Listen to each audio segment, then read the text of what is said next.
Hi guys. As I promised, in the previous video, I am going to show you how to create a drop-down list from large data collection like this. As you see, it is very easy to select the material description from the drop-down list and get the relevant costing details. If anyone need to know how I create this table, please go to the channel and find the previous video. In here I have a worksheet called Material Summary, which have the material costing details as a data table. Here I have another worksheet, which is supposed to show details relevant to individual material, as I showed in the previous video. So here I am deleting the cell which is already having the drop-down list. Now you can see we don't have a drop-down list in this cell anymore. Let's get to work.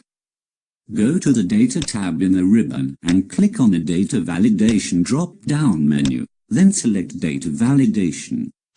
Select the Settings tab in Data Validation dialog box, select List option from drop-down list. Then select the data source you needed. Here I am selecting the material description column.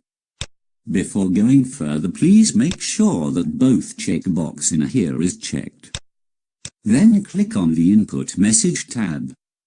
You can enter a message with a title if you want to show a message when the cell is selected.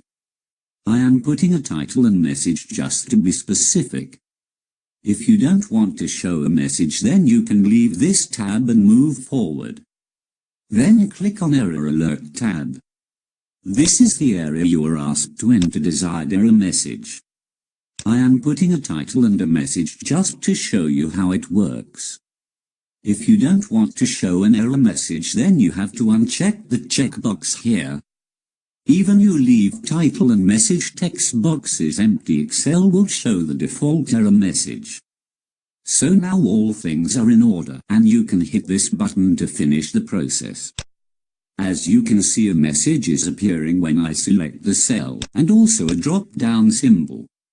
If I click on the drop-down symbol, I can select desired material from the list, same as we wanted.